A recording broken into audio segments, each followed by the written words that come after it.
poses both immediate and long-term threats to the life support systems upon which we all depend. Food, water, habitat, health, ecosystem services, and critical infrastructure such as energy, transport, and coastal protection. As former Vice President, US Vice President, and producer of the renowned documentary An Inconvenient Truth puts it, as human beings, we are vulnerable to confusing the unprecedented with the improbable. In our everyday experience, if something has never happened before, we are generally safe in assuming it's not going to happen in the future. But the exceptions can kill you, and climate change is one of those exceptions. End quote.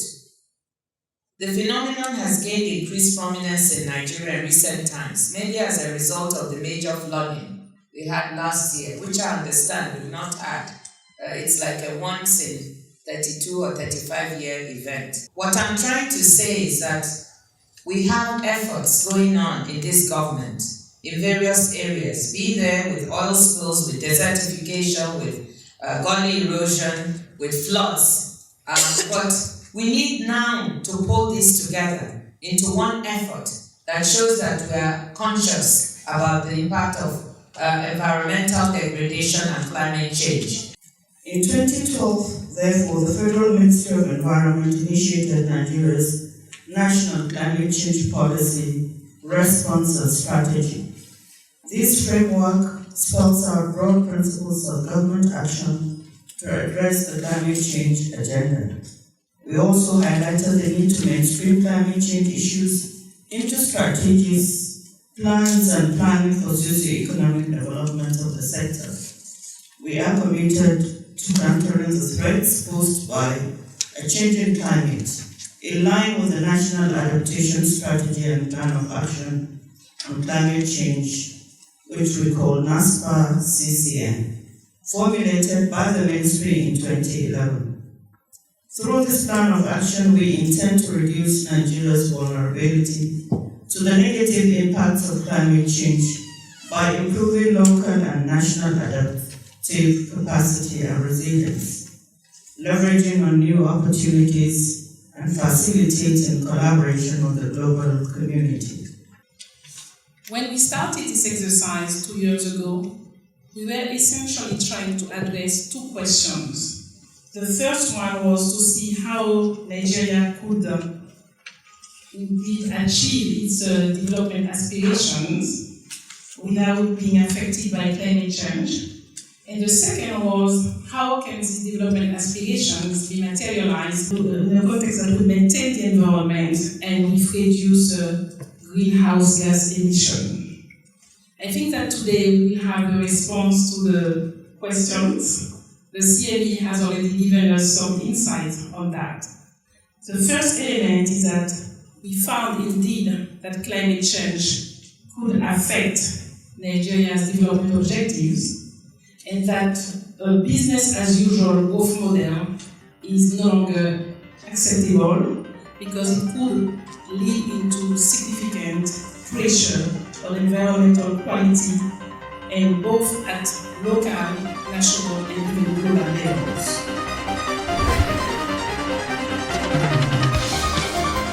As the economy moves towards achievement of the Vision 2020 objective, we expect that this kind of composition and mix will significantly change. Agriculture is expected to contribute less to emissions, mainly because there is less land to be converted in the first place. Oil and gas are projected essentially to more or less keep more or less stable amount of emissions, because essentially there will be a plateauing of emissions associated to let's say, oil production activities, but an increase associated to gas, so the two phenomena will be compensating and offsetting each other. But the two main sectors that have been, let's say, less of a protagonist in the past of carbon emissions, transport and more importantly power, are expected to become major contributors to emission. And that is kind of natural because there is no growth to the scale that Vision 2020 anticipates without a significant scale up of the power that Nigeria needs and without an increase in vehicular activity. So we came up with an alternative scenario, And this is the low carbon scenario where essentially, as I said, the same objectives are achieved but with less emissions. And the way in which we often kind of visualize this strategy is the so-called wedge diagram, which we try to summarize here. So the black line is essentially the business as usual scenarios, and the gray kind of box in the bottom are the low carbon scenarios. What happens here is that we can actually visualize kind of taking away gradually wedges, so-called emission wedges, which is basically the emission that can be taken away as we kind of promote low carbon intervention in different sectors. So I just taken away the agriculture and land exchange wedge. Here is the transports wedge that goes away. Then we have the oil and gas wedge, and finally the power, which is the largest one that goes away. And basically the difference is that the full amount of the opportunities for low carbon growth, and what we're left with is a stabilized emission by 2010 level.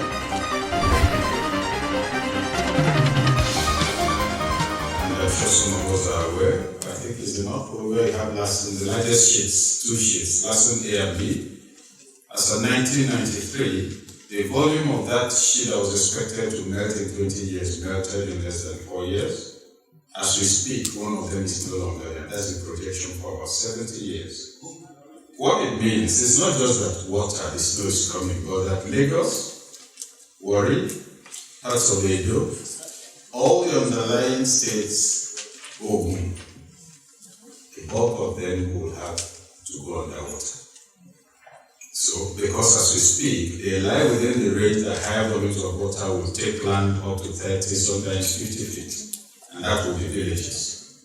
The urban areas, they're the one precisely because what we've done to the earth's surface, we've cemented, we've built houses, but when the floods come, the amount of damages they do, because the water can't easily be,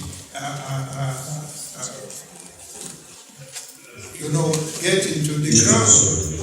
They give rise to those flash floods, and they do a lot of damages.